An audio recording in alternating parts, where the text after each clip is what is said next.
ए राजा, अरे बघ ना मोबाईलला काय झालं. अहो काय काका सकाळ सकाळ धंद्याची कुटी करताय. नंतर या बघू जावा. सांगितलं त्यांना समजलं. अरे बघायचं ना काय झालं फोनला. अरे यांचा मुलगा यांना इथं टाकून गेलाय परदेशात. तो यांना फोन करत नाही आणि यांना वाटतं मोबाईल बिघडलाय. सोड आपापलं काम करचल.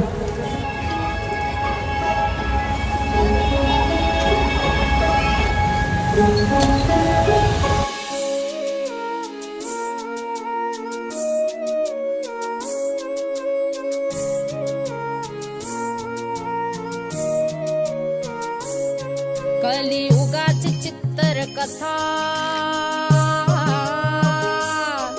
आर ऐका बाबानू ऐका. पोर पोटाचा आई बापाला बनव तू या पोरका. आर ऐका बाबानू ऐका. कलियुगाची चित्तर कथा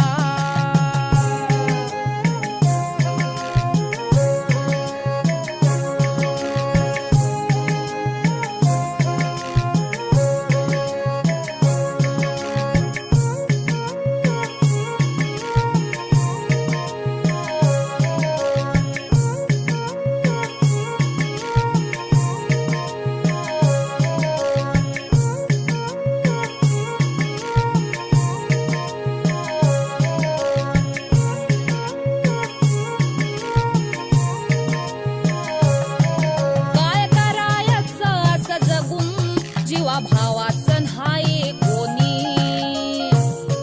जीवा परीस जपलं पोर तळ हाताच्या फोडावानी. तरुणपणाची याद येती र डोळ्यातून धारा वाहती र. उजेड लावला जगाचा जाला पोचली अंधार का. पोर पोटाचा आई बापाला बनवतोय पोरका. कलियुगाची चित्तर कथा आर ऐका बाबानू ऐका.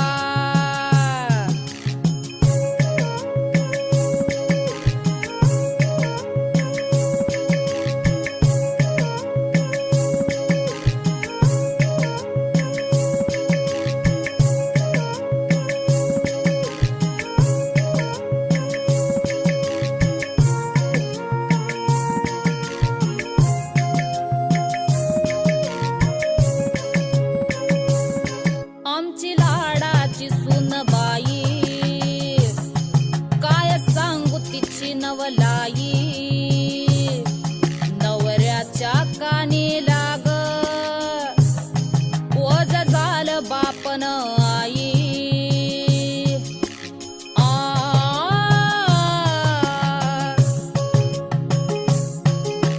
बापाईना दिसती त्याला दिसतोर फक्त पैका. पोर पोटाचा आई बापाला बनवतो या पोरका.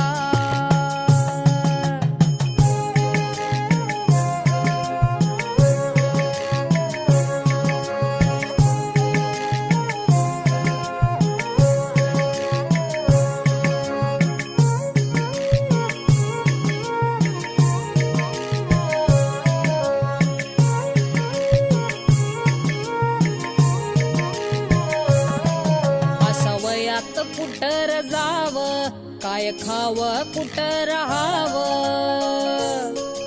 अशा वयात कुठं जाव काय खाव कुठं राहाव. आश्रम म्हणजे शेवटचं घर वाट बघत मरणाची लागली जीवा घर घर. म्हातारपण आल्यावर दिस उलट फिरलं र. पंख फुटला न लेक पाखर हॅलो, सोडलं त्यांना?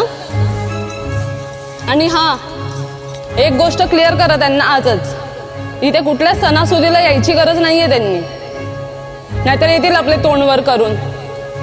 आणि आता तुम्ही डिसाईड करा की तुम्हाला बायको हवी आहे की तुमचे ते आई बाबा. पोरपोटचा आई बापाला बनव तू या पोरका, कलियुगाची चित्तर कथा.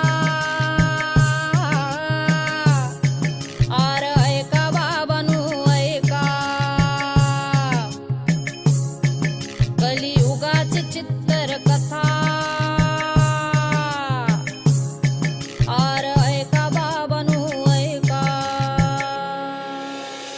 सर, ते जे आता आले ते तुमच्या ओळखीचे कसे काय? कोण हे? ह्यांनी 35 वर्षापूर्वी माझ्या आश्रमातून एक मुलगा दत्तक घेतला होता. ह्यांनी 35 वर्षापूर्वी माझ्या आश्रमातून एक मुलगा दत्तक घेतला होता. ह्यांनी 35 वर्षापूर्वी माझ्या आश्रमातून एक मुलगा दत्तक घेतला होता. ह्यांनी 35 वर्षापूर्वी माझ्या आश्रमातून एक मुलगा दत्तक घेतला होता. ह्यांनी 35 वर्षापूर्वी माझ्या आश्रमातून एक मुलगा दत्तक घेतला होता. ह्यांनी 35 वर्षापूर्वी माझ्या आश्रमातून एक मुलगा दत्तक घेतला होता. ह्यांनी 35 वर्षापूर्वी माझ्या आश्रमातून एक मुलगा दत्तक घेतला होता.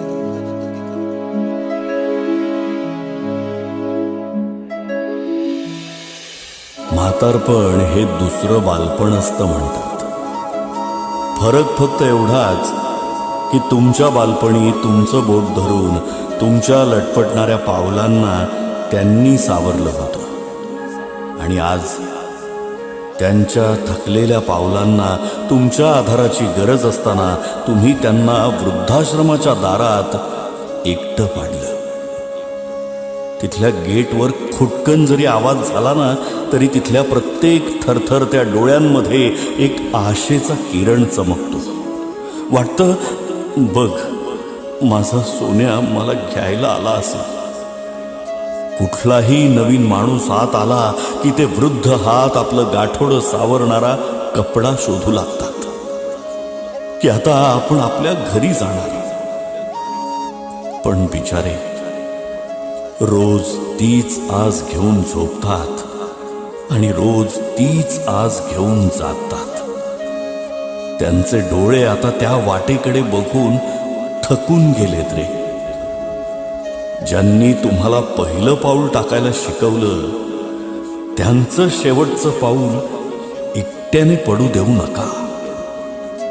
कारण म्हातारपण प्रत्येकाला येणार आहे. आज तुम्ही जे पेरताय, उद्या तेच उगवणार आहे.